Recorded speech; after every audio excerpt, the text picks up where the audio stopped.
ये कहानी उत्तर भारत के एक छोटे से गांव की है, जहां परिवार ही इंसान की पहचान है। ये कहानी है माया और राधा की, जिनकी दुनिया एक ही घर के 4 दीवारों के भीतर सिमटी हुई थी। माया परिवार की सास, एक तेज तर्रार लेकिन दयालु महिला थी। वहीं राधा उसकी बहू, पढ़ी लिखी और अपने विचारों पर अडिग रहने वाली युवती थी। शुरुआत में माया और राधा के बीच का रिश्ता ठीक ठाक था। माया को उम्मीद थी कि राधा उसकी तरह पारंपरिक नियमों को मानेगी, लेकिन राधा का दृष्टिकोण आधुनिक था। माया को घर और परिवार की जिम्मेदारी निभाने में विश्वास था, जबकि राधा अपने करियर के लिए महत्वाकांक्षी थी। यह अंतर धीरे धीरे उनके रिश्ते में तनाव लाने लगा। राधा नौकरी करना चाहती थी। माया को लगता था कि बहू का काम घर संभालना और परंपराओं का पालन करना है। राधा जब सुबह जल्दी उठकर खाना बनाती तो माया को लगता कि खाना परंपरागत तरीके से नहीं बना। कभी कभी राधा अपने ऑफिस की परेशानियां माया से साझा करना चाहती थी, लेकिन माया उसकी बातों को अनदेखा कर देती। रोजमर्रा की इन छोटी छोटी बातों ने उनके रिश्ते में दरार पैदा कर दी। घर के बाकी सदस्यों ने भी इसमें घी डालने का काम किया। कोई माया के कान भरता कि आजकल की लड़कियां परिवार की इज्जत नहीं समझती, तो कोई राधा को सलाह देता कि सास को ज्यादा महत्व मत दो। एक दिन राधा ने अपने पति अर्जुन से कहा, मैं अपनी नौकरी छोड़ने के लिए तैयार नहीं हूं। मुझसे हर बार समझौता करने की उम्मीद क्यों की जाती है? अर्जुन ने समझाने की कोशिश की, लेकिन राधा का गुस्सा बढ़ता गया। माया ने यह बात सुन ली। उसे लगा कि राधा उसकी बातों की परवाह नहीं करती। हमने तुम्हें इस घर की बहू बनाया और तुम इसे अपना परिवार नहीं मानती, माया ने तंज कसते हुए कहा। राधा के लिए यह शब्द चुभने वाले थे।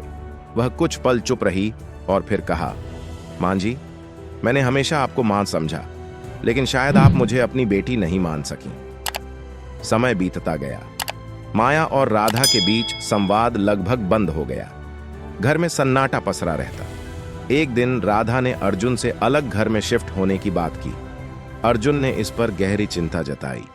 परिवार के साथ रहना हमारी जिम्मेदारी है, उसने कहा, लेकिन राधा के सब्र का बांध टूट चुका था। अगर तुम मेरे साथ नहीं हो सकते तो मैं अकेले चली जाऊंगी, राधा ने अंतिम चेतावनी दी।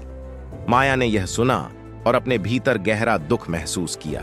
वह राधा को रोकना चाहती थी, लेकिन उसकी परंपराओं और अपने अभिमान के कारण वह कुछ नहीं कह सकी।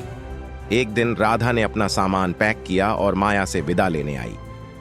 मां जी, मैंने इस घर में बहुत प्यार और कड़वाहट दोनों देखी, लेकिन अब मुझे अपनी खुद की पहचान बनानी है।